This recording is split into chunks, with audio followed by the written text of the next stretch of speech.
안녕하세요. 뉴스반장입니다. 다음 달이면 백신 접종을 시작할 수 있습니다. 우선순위에 따라 순서대로 전 국민이 무료로 접종받을 수 있도록 하겠습니다. 우리 기업이 개발한 치료제의 심사도 진행 중입니다. 자체적인 백신 개발도 계속 독려할 것입니다.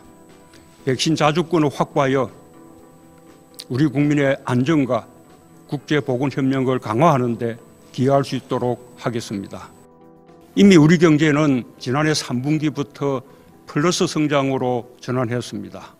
올해 상반기에 코로나 이전 수준을 회복하게 될 것입니다. 민생경제에서는 코로나 3차 확산의 피해 업종과 계층을 지원하기 위해 3차 재난지원금을 지급합니다.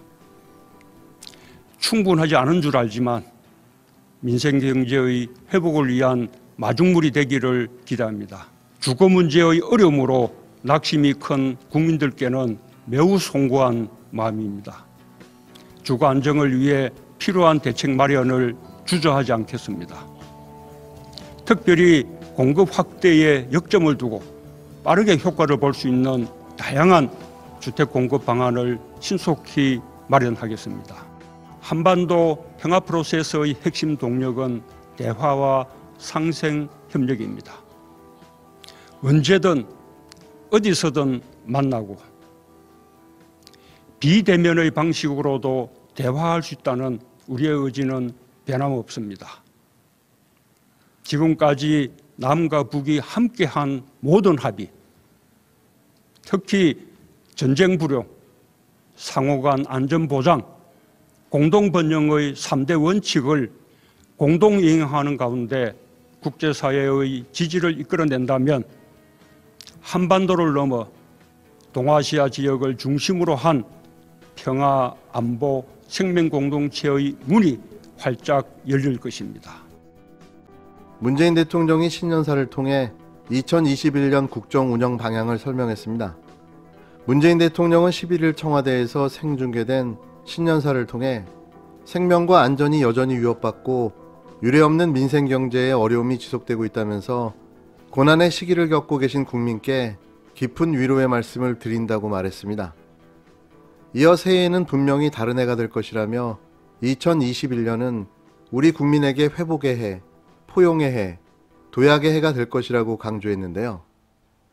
그러면서 초미의 관심사인 코로나19 백신 접종에 대해서도 다음 달이면 백신 접종을 시작할 수 있다면서 우선 순위에 따른 순서대로 전 국민이 무료로 접종할 수 있도록 하겠다고 밝혔습니다. 이어 우리 기업이 개발한 치료제의 심사도 진행 중이라며 안전성 검사와 허가, 사용 및 효과에 이르기까지 전 과정을 투명하게 공개할 것이라고 약속했는데요. 또 자체 백신 개발도 계속 독려하겠다. 백신 자주권을 확보하여 국민의 안전과 국제 보건 협력을 강화하는 데 기여할 수 있도록 하겠다고 덧붙였습니다. 마지막으로 문 대통령은 방역의 마지막 고비를 잘 넘기는 것이 우선이라며 정부는 국민과 함께 3차 유행을 조기에 끝낼 수 있도록 최선을 다하겠다고 했는데요. 역시 문재인 대통령입니다. 전 국민 무료 백신 접종. 이명박근혜 정권이었다면 내가 과연 살아남을 수 있을까라는 한 커뮤니티 게시판에 올라온 글이 생각납니다. 지금까지 잘해왔고 앞으로도 더 잘해가리라는 믿음. 그게 문재인 대통령과 촛불 정부를 지지하는 우리 모두의 바람일 것입니다. 하지만 예상대로 국힘당에서는 반성과 사과를 먼저 하라며 비판을 위한 비판을 시작했는데요. 누가 누구에게 반성과 사과를 이야기할 수 있나요? 그들은 아무 생각이 없습니다. 회복도, 도약도, 포용도 그냥 비판을 하고 싶을 뿐인 거죠. 아무 말 없이 입을 닫아주는 게 진짜 국익을 위한 일이라는 걸 알려드리고 싶습니다. 이번 고발 케이스는 아주 참신합니다. 예. 선관위도 이미 선거법 위반 아니라고 유권 해석을 했는데, 근데 이제 국민의힘 놀리면 일본 어쩔 거예요. 일 들어갔는데 그 모든 미드의 시즌 1 어떻게 할 겁니까? 미스트롯 시즌 2 고발해야 되는 거 아니에요, 민주당에서? 이탈리아 어떻게 합니까? 2 들어왔는데. 예. 이런 캠페인 한다고 100만 명 될 리가 없다 그랬거든요. 근데 그 될 리가 했다는 걸 영상 마지막에 넣었어요. 그러니까 국민의힘 논리대로면 저는 고발해서 빼줘야 됩니다. 저를 왜 고발해요? 표창장 줘야지. 일이 될 리가 없다고 했는데. 김어준 총수가 2주 만에 컴백했습니다. 11일 방송된 TBS 김어준의 뉴스공장에서 김어준 생각의 일성은 사전 선거운동 논란을 빚고 있는 일합시다라는 캠페인에 대해 나는 잘 될 리가 없다고 했다며 국힘당의 고발은 겁주고 입을 다물라는 협박이라고 말했는데요. 나는 100만 명이 될 리가 없다. 나는 잘 될 리가 없다라고 했다며 국힘당 해석대로라면 날 고발할 이유가 없다라고 주장하는 대목에서 빵 터지고 말았습니다. 연일 계속되는 국힘당 서울시장 후보들의 뉴스공장 폐지 선거 공약과 TBS의 일합시다 캠페인으로 촉발된 공직선거법 위반 혐의에 대한 검찰 고발은 거의 언론 탄압 수준의 공격인데요. 얼마나 눈에 가시 같을까요? 오로지 거침없는 비판을 하는 유일한 매체, 거기에 엄청난 영향력과 공신력, 판단을 불허하는 놀라운 성견지명의 해안까지 김어준 총수는 그들이 가장 두려워하는 존재인 거죠.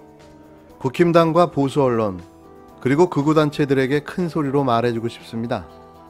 김어준 퇴출? 뉴스공장 폐지? 그렇게 될 일이 없다. 정당 통합이라는 거는 있을 수도 없는 일이에요. 누가 그런 얘기를 했는지 모르지만 나는 그건 뭐 전혀 상상을 하지 못하는 상황이기 때문에 더 이상 거기에 대해서 거론할 필요가 없어요. 3자 구도에서 승리 가능하다고 보시는 나는 상징할 수 있다고 생각을 해요. 국힘당 김종인 비대위원장이 11일 국민의당과 당대당 통합을 추진하자는 일각의 주장에 대해 왜 그런 얘기를 하느냐며 부정적인 인식을 드러냈습니다. 대놓고 안철수를 디스한 건데요. 안철수가 암초를 만났습니다.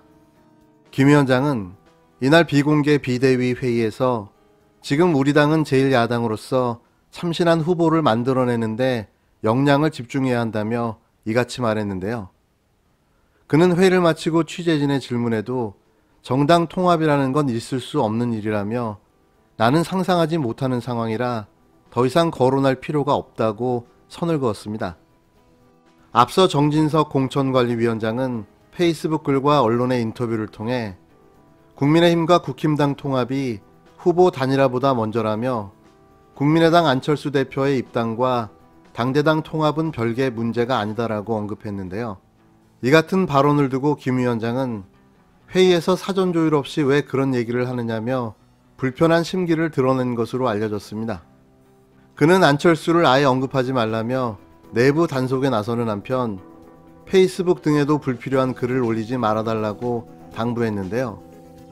그러면서 국민의힘 전신인 자유한국당 시절을 상기시키며 이러다 콩가루가 된다고 우려하기도 했습니다. 이미 콩가루는 시작됐습니다. 여기에 가장 큰 기여를 한 사람이 바로 안철수인데요. 그의 서울시장 후보 출마가 야권을 흔들어대며 자중질환을 일으키고 있는 거죠. 가루가 되어 날아갈 운명, 그게 안철수의 운명일지도 모릅니다.